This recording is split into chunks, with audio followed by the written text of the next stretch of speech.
So firstly, when I was asked to speak, I kind of thought, well, I'm an energy guy and you're principally automotive folks. So I thought, what's the nearest analogy? And I thought, well, it's a journey, right? We're all on a journey. So that's why I've titled this The Journey. And it's only just to find an easy way to find that comfortable narrative between energy and transport. So look, a couple of things. I'm going to, as you see from that narrative, jump in, navigation, buckle up. So I'm trying to use sort of, the journey narrative for how we do this. So look, very brief introduction to me, because you're automotive people, you know each other. I guess I'm probably more alien in the room. So look, yes, Peter introduced me. I lead future markets at National Grid, but before that, I've worked through two very disruptive markets. So you think this journey to clean transport is disruptive? I built mobile phone networks for 10 years. That was really disruptive. People with fixed lines said nobody's ever going to want a mobile phone, and I bet most of you now have at least one, if not two. Then when that market matured and normalised, I went into the renewable energy industry. I've been involved in building £500 million of the wind farms. That was really disruptive. When everybody said you don't make power from wind and solar, you do it by burning coal and gas. But we've made through that. So on this journey that we're all in, we fear the change, but change is the one constant. So anyway, that's where I've come from. Just thinking about the grid, most people who aren't in energy assume everything that's electric must be National Grid. So I'm going to bust a few myths. National Grid does not make electricity. We don't buy electricity, and we don't sell electricity. So I'm sure in your mind you're saying, well, what is it that you actually do? Right, so let's put that bit straight. So in automotive terms, I guess National Grid is probably the nearest equivalent is Highways England, right? We are the conduit. We own the pipes and wires to get the energy from where it's made to where it's consumed. Now, I guess if we're using that energy in a transport analogy, that makes me motorways and A roads. But that also means that the rest of the roads, the local roads, the last mile stuff is the distribution system. And this is where it's get interesting. Because if on the journey to net zero, energy networks do a really, really good job, nobody is going to give us a round of applause because they will just expect it. When was the last time you switched on a switch and the light didn't go on, right? You just expect it. However, if networks don't enable the transition that we're all on, then there's nowhere else to go other than blame networks, right? So, just to give you a bit more context around kind of what's happening in the energy market. So, sort of moving on to sort of navigation. So, I'm not here to debate climate change, but what I am trying to go and navigate here is, look, broadly, up until about 2017, 2018, the dirtiest thing we did as a country was make power. Now, when we moved from sort of 2017, 2018 and past that, transport became the dirtiest thing we did. Now, that's not because transport suddenly got dirtier. But what it demonstrates is that the energy system had been on a 15, 20-year process of getting cleaner. So as I said before, I'm a refugee of building wind farms, right? So we'd been quietly doing that, but the consumer didn't see that. It had been quietly going on in the background. So more power is made across the year from clean sources than from burning stuff. Now, if you ask most consumers, they'll say, well, wind, 1 or 2%, solar, 1 or 2%. No, actually, as a country, the grid is the cleanest it's ever been and continually getting cleaner. But nobody who consumes energy noticed. So when we're thinking about transport, that's really visible. So when we now think about the challenge around climate now, broadly we can divide our emissions into thirds, right? A third of our emissions are broadly making power, but that's getting smaller. A third is moving people and goods, so transport. A third is heat. But when I think about the journey that we're on, we're well on the way on cleaning the energy system. The electricity system operator, the folks that manage the real-time supply and demand, are going to be able to run our power system clean by 2025. Now, admittedly, that might be for 15 or 20 minutes and then learn. and then a couple of days later run it for an hour and learn, right? So this is a journey, right? It's not a cliff edge. But also, when I hear people talking about the journey we're on, it's always by 2050. The power sector has to get clean by 2035. So when you think about your life and your career, that's within the working career of most of us in the room. So there's an urgency. But also what we see is there are other transitions that we've been on. I've seen people sort of get very frustrated. Why is there a ban on the sale of combustion vehicles only by 2030? Can I give you an equivalency that might help you realise that actually it's probably a good thing because it gives you certainty? So all of us in this room have helped the country reduce our peak energy demand by 10% every night. And do you know what you've done? And most people kind of look at me blankly at this point. It's LED light bulbs. That's because 14, 15 years ago, I think you picked it up, Peter, it was mandated that we will not be able to buy or sell electric, incandescent bulbs by a certain date. So when we think about the journey to net zero, most people say, oh, well, we'd be living in caves and we'd be wearing loincloths and we'll be sucking on lettuce leaves and we'll be there in the dark. Well, look, if the transition is normalised, I use the light bulb, we're here in light. People who will be watching this later will be sat there in the light. So now we don't go into the DIY store and say, hi, can I have a climate-friendly, low-efficient, really efficient, super efficient LED light bulb? You say, can I have a bayonet fitting? We've normalised that transition. So when we're talking about the journey to decarbonised transport, at the moment it's new and exciting and different. We're talking about it's an EV or is it a fuel cell? There will come a point, probably in the not too distant future, where somebody goes, oh, it's a green one with leather seats, or it's a blue one with cloth seats. It'll be a car, right? Now, we're interested because we're energy and automotive people. But that's why we have those big targets. But when we think about, I guess when I look from where you're sat, the biggest game in town is how do you clean up the things that you make, the things that you sell, the supply chain that you supply into. But if we're thinking about how the energy system changes over time, cleaning transport is probably the easiest thing to do on the journey to net zero. Now, I didn't say that it was easy. Please don't beat me up afterwards. But it is the easiest. Because by about 2050, the UK, as a minimum, will consume at least twice the amount of electricity than we do today. To be able to do that, we will need 4 times the amount of clean generation than we do today. And for that to be able to get to all the right places, we're going to need twice the grid capacity than we do today. So when I think about that 100% growth in electricity demand, transport is only 20% of that. So when I say, and we already know what the vehicles look like. I can look to John and I can see what a hydrogen vehicle looks like. I can, look to Renault or Tesla or Citroën, and know what an electric car looks like. So the solutions are already here. It's just about deployment. The biggest challenge is of that 100% growth, 50 or 60% of that electricity growth is heat. So if we can work out how to make the transition to clean transport and do some really good learning, what actually happens is that you enable the consumer to become a participant. You can democratise energy. Let me give you a for instance, right? So I've qualifications in the energy industry. I've got a master's in energy. I've worked in the energy for 15, 20 years. But I learnt more about electricity in 4 days of owning an electric car than I did from 20 years' experience.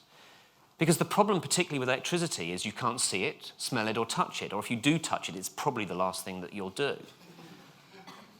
I'm being real here, right? However, when somebody says to you, 250 kilowatts, well, even as somebody who works in energy, it's just a number. However, after 4 days of owning an electric car, I know that 250 kilowatts is 0 to 60 in 4.6 seconds. And by God, does that feel good, right? So I now have an emotional attachment or an experience with something that is previously confusing. I also know that 75 kilowatt hours, what does that mean? It's just a number.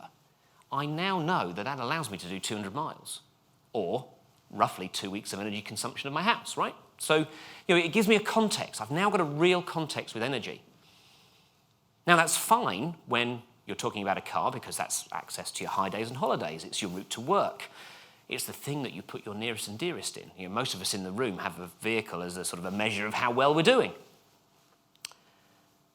But then let's talk about boilers. I don't see dedicated websites and magazine racks full of really, tough, hard-hitting articles around, the latest gas boiler. I mean, I'm sure they exist. I mean, it's quite a niche market, I'm sure. But it's not emotional. If you talk to a lot of people and ask them how they heat their home, they say, well, the radiator. They don't think about the white box in the corner of the room. But then that leads me on to the challenge that I see around what replaces the fuel for heat and transport. So when we think about the challenge, and I've heard John speak before, and I'm a big fan of the way you articulate your challenge. If I take this upper level to the whole system, because don't forget, the electrons that run through my network don't care whether they arrive in a heat pump or an electric car or a light bulb. We have to have a system that works to keep the lights on and reliable. We're mission critical for the operation of the UK. So when people get tribal about the answer being electrify everything or hydrogenize everything, I call foul. We need both. And I think this is John's point. We absolutely need both. But we need both for different reasons. So when I think about how an energy system works and where hydrogen plays a role, I think about we'll need for hydrogen for flexibility. So one of the things that's happening between now and 2030 is part of my role is to create the environment to allow 40 gigawatts to achieve 40 gigawatts of offshore wind by 2030. So as a country, we're a leader in wind, offshore wind, but it's taken us 20 years to get to 10 gigawatts. Don't worry about the number, but it's taken us 20 years to get to 10. And we need to get to 40 in 8 years. That's an awful lot of doing. But if we have an energy system with lots of renewables on it, we'll have more volatility in the energy system, more volatility in price. So one of the things that we will need is flexibility in the energy system. And one of the things that hydrogen does is gives you a place to send spare clean energy. As John touched on, you can then have that energy back a little later, should you need to. So I think somebody picked up around the efficiency of hydrogen. Hydrogen efficiency becomes a problem when the commodity costs something. But what if hydrogen is an avoided cost? But the challenge there you find is when I talk to people around hydrogen for trucks and buses and coaches, they say, I need to get hydrogen down to this price. And then they say, the only way I get hydrogen down to that price is I need electricity to be at this price. Well, actually, if we think about how the energy system will run in the future, you might find the cost of hydrogen or the efficiency of hydrogen is a metric that you don't need to consider because it is a byproduct. I don't know what the answer is, but as I say, National Grid is the Highways England. We allow the power to flow, but what we don't do is dictate what goes on the end of the wires. But I think for me, there is a really good narrative to have a whole system approach, but we need to stop being tribal about the answer to the question. It's not electrify everything, and it's not hydrogenize everything. The other thing I think people miss around the fuel choice is around geography. And I see blank faces. Why is he talking about geography? This is about fuel for a solution. No, it's not. If you look at the government's hydrogen strategy, we will have hydrogen clusters. Aberdeen, Teesside, Humberside, South Wales, East Anglia. Well, if you need hydrogen for big industrial processes, you need hydrogen in those locations, then you're more likely to have a hydrogen boiler because you're more likely to have a hydrogen network. You're more likely to put hydrogen into vehicles. So I think geography then plays a really important point on the narrative of how you fuel vehicles. However, I suspect that somebody who lives in the Thames Valley, I'm unlikely to have a hydrogen vehicle and I'm unlikely to have a hydrogen boiler anytime soon. So that's my piece on around that sort of tribalism. But also what I see here is, and it was a comment picked up, Peter, from the panel we were talking before, is that there's almost we need the answer before we get on with getting towards delivering that answer. And this is where I kind of want to leave the importance of energy networks. So energy networks don't decide we don't wake up in the morning and decide to lay pylons somewhere, right? We respond to really mature, slow-moving markets.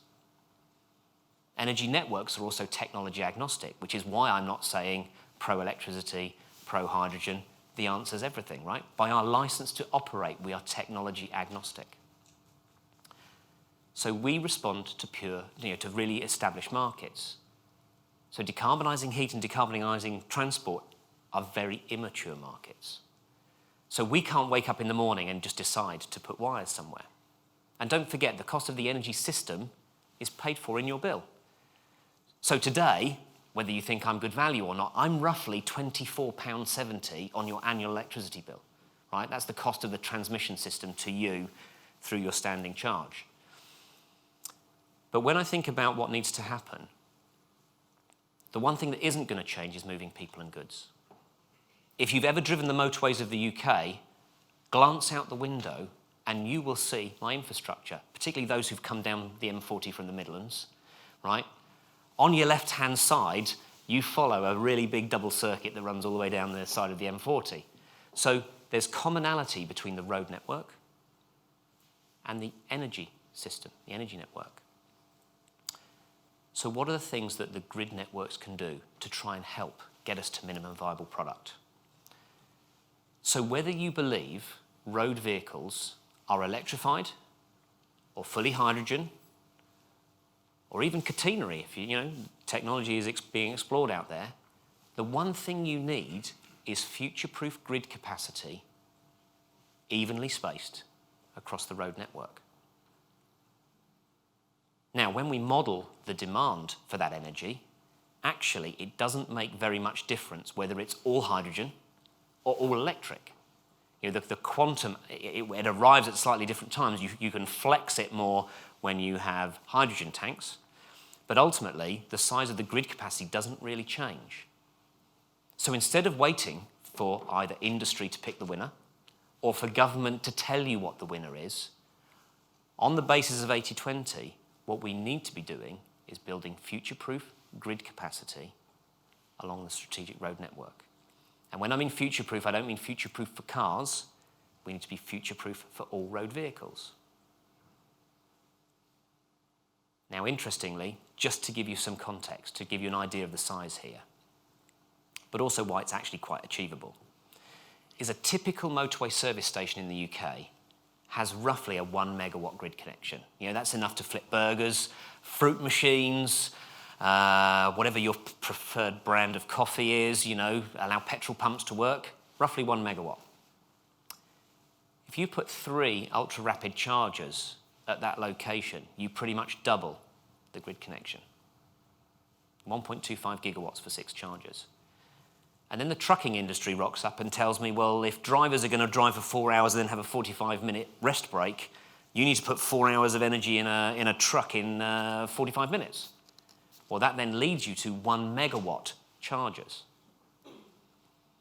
So if we're going to be looking at putting 7 or 8 megawatts into a motorway service area for cars and light vans, and maybe somewhere between 15 and 20 megawatts to cover cars, vans, trucks, buses and coaches, and again, whether they're hydrogen or electric, you still need roughly the same grid capacity. That means the grid connection at every motorway service station in the UK looks roughly like the grid connection for a small town. Now, that could give you reason for concern, but can I come right the way back that on the journey we're on, the journey to net zero, at best, so with really smart generation, really smart networks and really smart consumption, at least twice the demand for energy, at least 4 times clean generation, at least twice the grid capacity. So what we should be doing is agreeing is what is the least regret things that we should be getting on with, because infrastructure doesn't turn up quickly and it doesn't turn up by magic. And I'll stop there.